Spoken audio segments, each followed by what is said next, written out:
expresión, ¿sí? Entonces, encontramos así varios tipos de sustancias que tuvieron un ritual y un sentido sagrado. Los hongos de Huautla en México, el peyote en el norte, todo esto habla de esta cuestión ritualística orgánica, donde tiene una función. Pero aquí también hay una función en cuanto a las enfermedades mentales, ¿sí? Si Juana de Arco, la heroína de la independencia o de la nacionalidad francesa, hubiera nacido en este siglo, le hubieran dicho que es esquizofrénica y lo hubieran metido en un hospital psiquiátrico y pues no hubiera luchado contra los ingleses y los hubiera corrido de Francia. No hubiera puesto en el trono del delfín. Ajá, sí,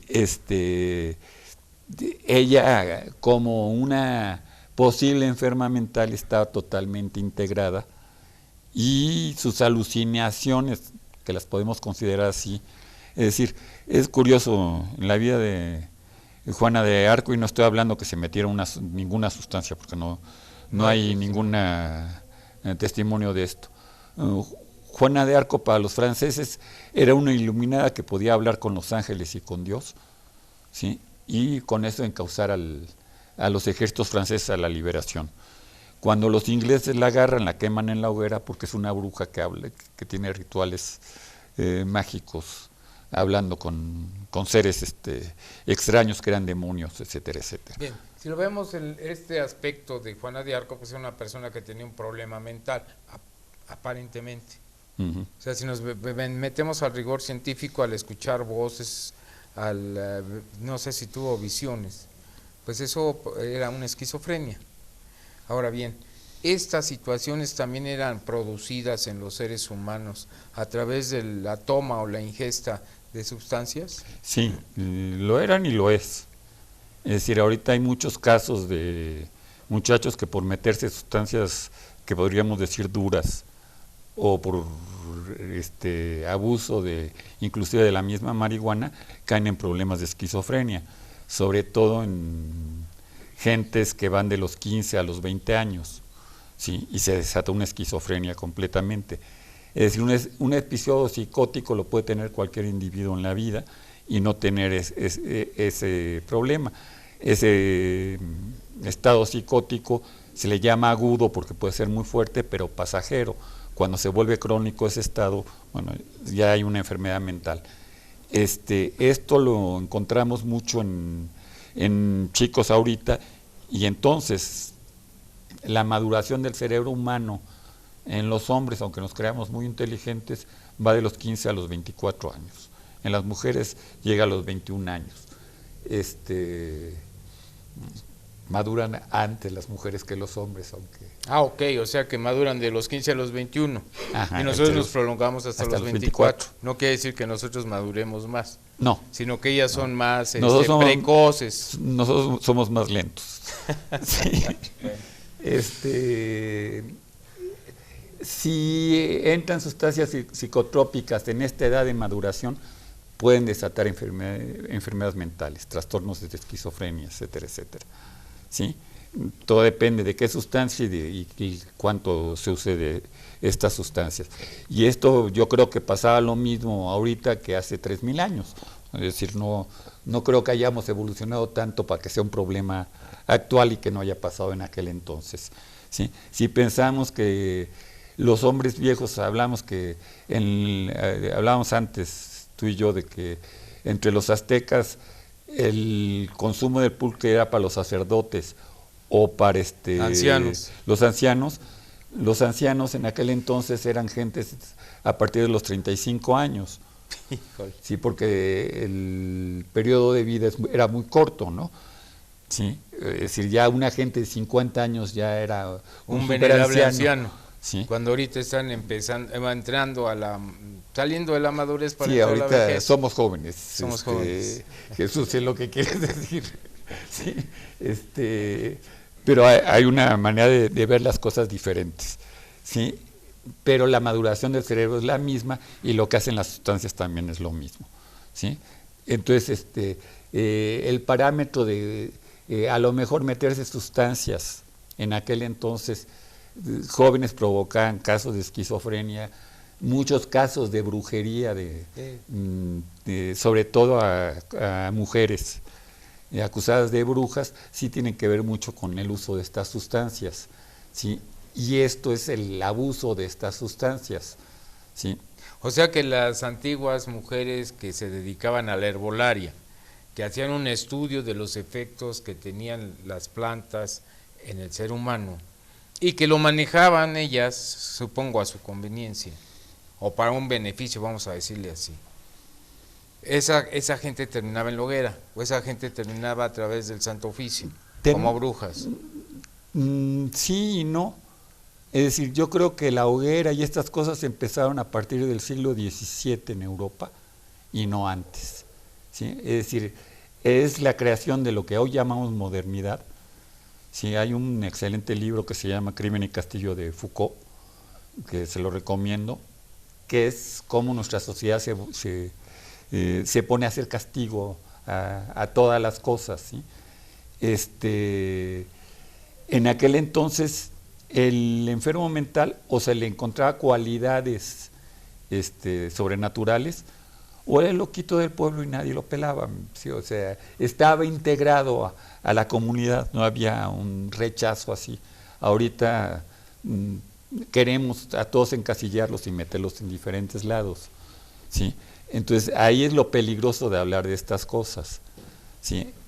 Primero lo que me trae esto de, antes de entrar a las sustancias sagradas, nos estamos como alargando el tema, o de las plantas sagradas, las plantas mágicas, es el rechazo o el castigo que hay a la utilización per se, ¿sí? No quiero que con eso se diga, estoy invitando que consumamos este tipo de sustancias, para nada, ¿no?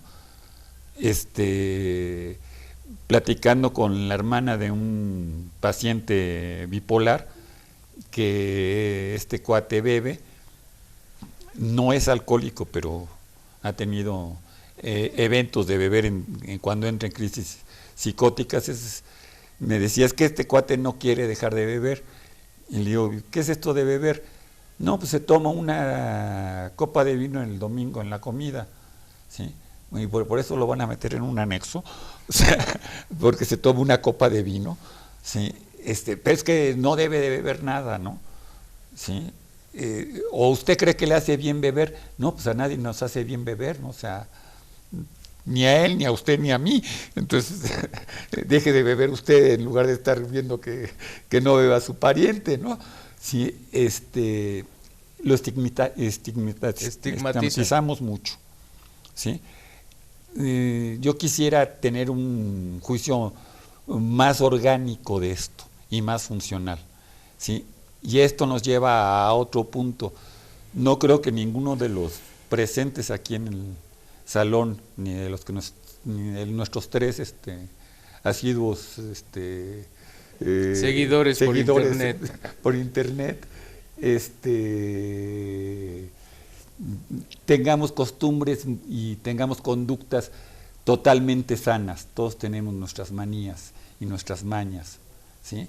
Y el que esté libre de pecado que aviente la primera piedra, ¿sí? No hay piedras aquí, entonces por lo tanto no la pueden aventar.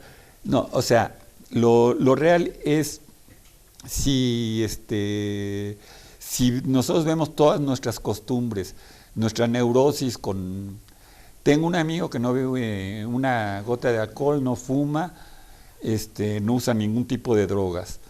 Es periodista y entonces se lee 3 periódicos al día. Tú llegas a su casa y las pacas de los periódicos leídos parece que salieron de la imprenta. Abre su cajón y están los calcetines acomodados de colores. Es el orden andando. Bueno, ese cuate tiene una neurosis gruesísima que lo ha hecho tener 4 divorcios porque no ha habido mujer que lo aguante con ese sentido del orden, ¿sí? Bueno, ese tipo tiene que ser tratado más que mucha gente que tiene problemas con una sustancia, ¿no? ¿Sí? ¿Me entiendes? Porque además el tipo es totalmente infeliz en la vida.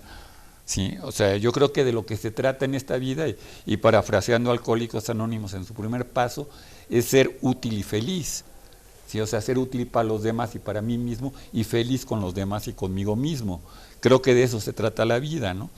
Si lo que estamos haciendo es impidiendo que la gente sea feliz y que no pueda ser útil por una neurosis así radical, imagínate trabajar con este cuate y que tú dejes los lápices en la mesa desacomodados. No, él llega y te los quite, los acomoda uno con uno, ¿no? Por colores o tamaños. Y aunque no te diga nada, a ti tú ya te sientes así como, chin, ¿qué hice mal, no? ¿Sí? Y ese es un tipo de neurosis. Todos tenemos diferentes grados y diferentes cosas. No podemos asustarnos con esto y tenemos que ser más tolerantes sin perder los objetivos que debemos de tener socialmente, que son estos dos, ¿no? O sea, social, familiar, individualmente. ¿Sí? La utilidad a la sociedad y la felicidad. Y la utilidad a mí mismo y la utilidad a los demás. La felicidad a mí mismo. O sea, yo no puedo estar pensando en la felicidad de los demás si no comparto esa felicidad.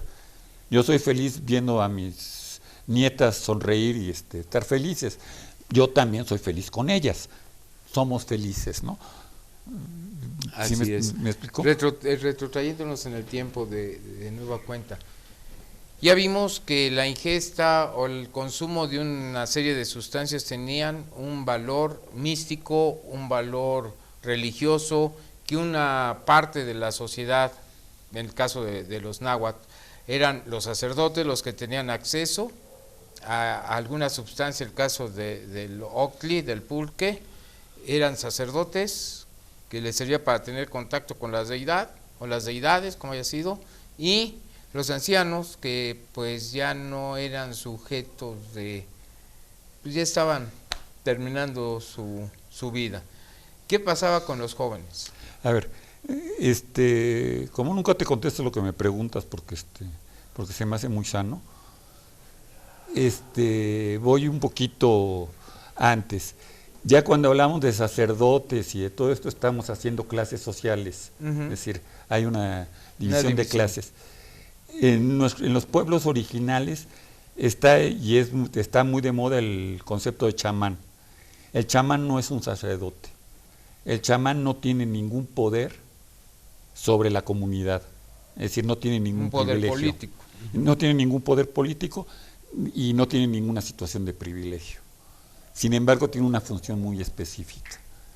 Él es el descubridor de lo que llamamos ahora drogas psicotrópicas o de lo que los antropólogos llaman las plantas mágicas, ¿sí?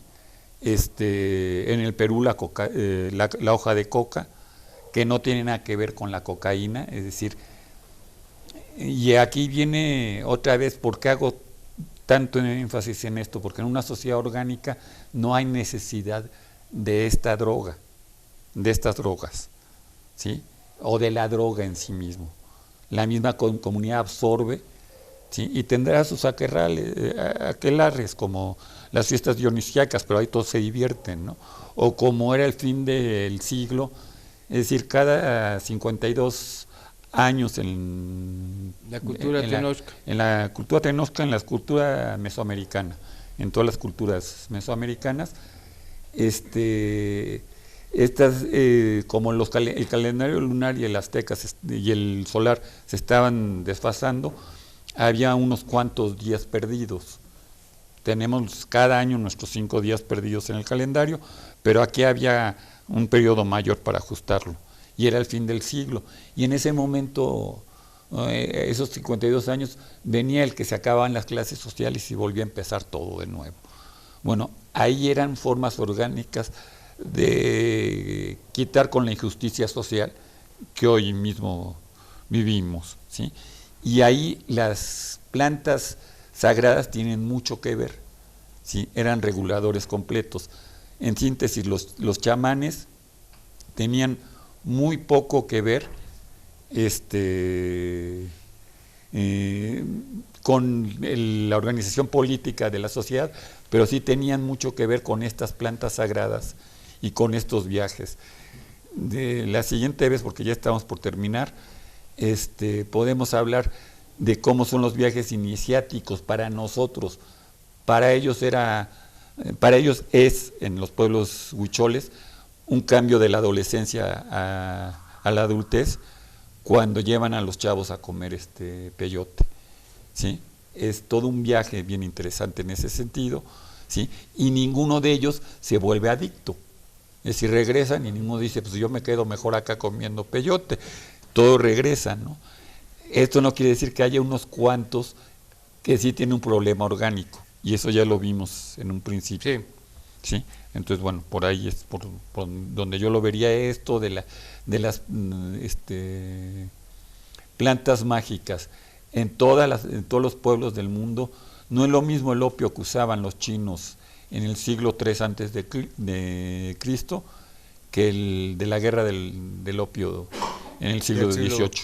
¿Sí? O sea, hay una diferencia muy grande, y ahí es una concepción, y sobre esa concepción es donde estamos creando mayor bronca con las adicciones ahorita. Bien, podemos concluir, Ramón, que el hombre, a través de su historia, siempre ha tenido la necesidad de investigar, de saber, de sentir los efectos que tienen algunas plantas, algunas sustancias de la naturaleza, y emplearlas con fines místicos, con fines religiosos, o en la actualidad con fines de diversión en algunos casos, o con fines de escape a una sociedad que cada día nos consume más, a una sociedad llena de estrés, a una sociedad que no aceptamos, que tratamos de liberarnos a través de la ingesta de este tipo de sustancias.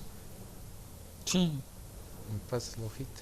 Te paso la hojita. Bien, amigos, amigas, les agradecemos su atención al programa de hoy, y les vamos a repetir todos los módulos que tenemos aquí en su casa, la casa de gestión del licenciado Jorge Gaviño. Salud visual, martes de 12 a 5 p.m. Salud dental, lunes, martes y jueves de 3 a 6 de la tarde. Taekwondo, lunes, miércoles y viernes de 4 a 6 de la tarde. Jueves y viernes de 9 a 10 de la mañana. Que es Zumba. Guitarra, jueves de 4 a 6 de la tarde. Yoga para adultos, lunes y viernes de 10 a 11 de la mañana. Clases de baile, miércoles y viernes de 5 a 6 de la tarde. Curso de arreglo floral, miércoles de 4 a 5 de la tarde. Curso de automaquillaje, miércoles de 11 a 1 de la tarde. Orientación psicológica, jueves y viernes de 9 a 11.